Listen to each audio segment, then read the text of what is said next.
क्या आपको पता है फोर्थ लेयर ऑफ टीयर्स? आंसू बायोलॉजिकली 3 टाइप्स का होता है, बेसल, रिफ्लेक्स और इमोशनल।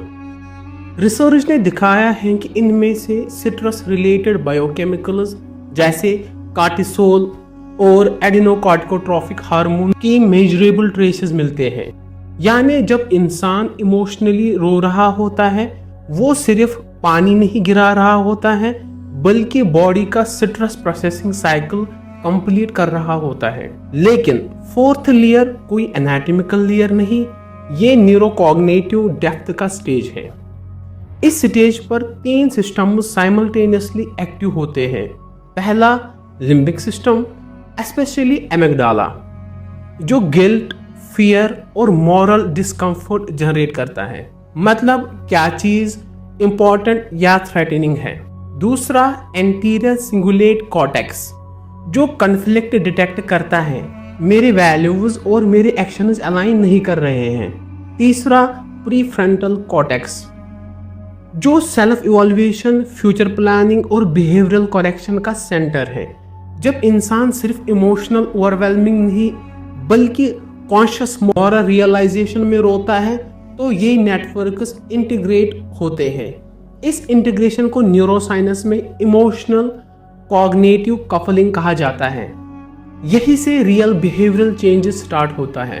फिजियोलॉजिकली इंटेंस क्राइम के बाद पैरासिम्पैथेटिक रिबाउंड होता है, वैगस नर्व एक्टिवेशन इंक्रीज होता है, इससे हार्ट रेट वेरिएबिलिटी इंप्रूव होती है, रेस्पिरेशन स्लो होती है और सिट्रस रेस्पॉन्स डाउन रेगुलेट होता है।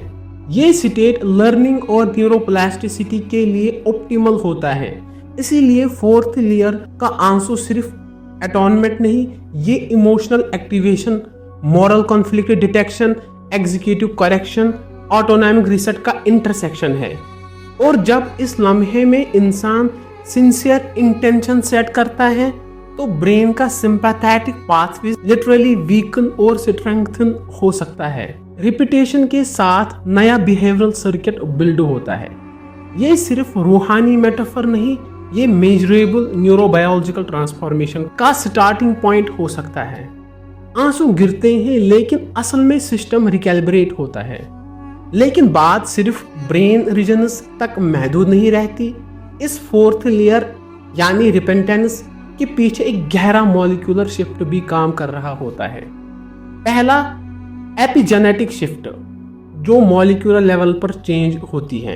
रेपेंटेंस या तौबा सिर्फ दिमाग तक महदूद नहीं रहता।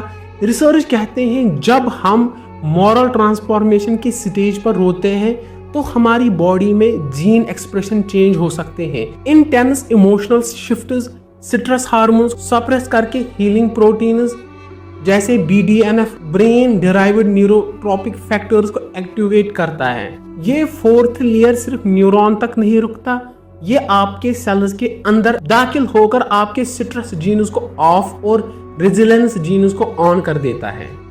दूसरा प्रोलैक्टिन और बॉन्डिंग। इमोशनल टीयर्स में प्रोलैक्टिन हार्मोन्स की क्वांटिटी ज्यादा होती है।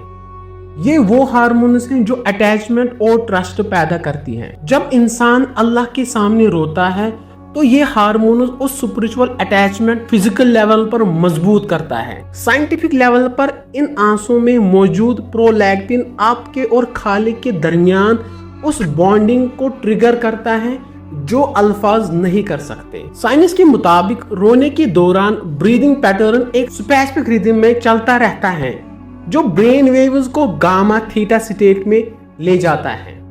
ये स्टेट डीप मेडिटेशन और यूरेका मोमेंट्स, जब अचानक समझ आ जाए, के लिए होता है। जब सिस्किया यानी सोबुस एक रिदम बन जाते हैं, तो ब्रेन वेव्स थीटा स्टेट में चली जाती हैं।